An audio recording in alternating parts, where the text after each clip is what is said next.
మంత్రులపైన CM Revanth Reddy serious అయ్యారు.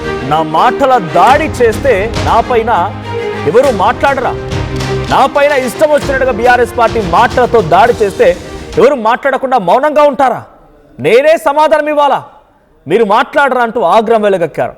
Davos పర్యటన తర్వాత పార్టీ నేతలతో వరుసగా భేటీలు అవుతున్నారు ముఖ్యమంత్రి రేవంత్ రెడ్డి. అయితే మంత్రుల సీక్రెట్ మీటింగ్ పైన కూడా కీలక చర్చ జరిగింది. అడ్డూరు లక్ష్మణ్ కుమార్, శ్రీధర్ బాబు, బట్టి విక్రమార్క, ఉత్తమ్ కుమార్ రెడ్డి ఈ నలుగురు ఎందుకు రహస్యంగా భేటీ అయ్యారు? ఈ రహస్య భేటీ పైన కూడా ముఖ్యమంత్రి కొంత సీరియస్ అయినట్టు తెలుస్తోంది. ఇక భేటీలో ఏం జరిగిందని కూడా ఆయన ఆరా తీశారంట. ప్రభుత్వ నిర్ణయాలు బీఆర్ఎస్కు ఎలా తెలుస్తున్నాయంటూ అసహనం వ్యక్తం చేశారు. మేడారం జాతరలో మంత్రి కాన్వాయ్ పైన దాడి జరగడాన్ని కూడా ఆయన తప్పుపట్టారు. ఆ కారణాలు ఏంటంటూ కూడా ఆయన అన్వేషించారు. ఇక మున్సిపల్ ఎన్నికల్లో వ్యవహరించాల్సిన తీరుపై కూడా పార్టీ నేతలకి దిశానిర్దేశం చేసుకొచ్చారు ముఖ్యమంత్రి రేవంత్ రెడ్డి.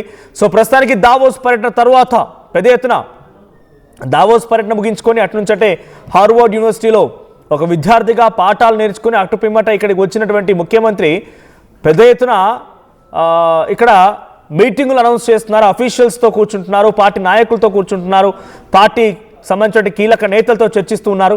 నలుగురు మంత్రుల రహస్య సమావేశం పైన ఆరా తీశారు ఆయన. మేడారంలో మంత్రి కాన్వాయ్ పైన జరిగిన దాడిని ఆయన మాట్లాడుకొచ్చారు. ప్రభుత్వ ఇన్ఫర్మేషన్ లీక్ అవుతున్నట్టు కూడా క్వశ్చన్ చేశారు ఆయన. వీటన్నిటితో పాటుగా మరీ ముఖ్యంగా మున్సిపల్ ఎన్నికల్లో వ్యవహరించాల్సిన తీరు పైన పార్టీ నేతలు దిశానిర్దేశం చేశారు.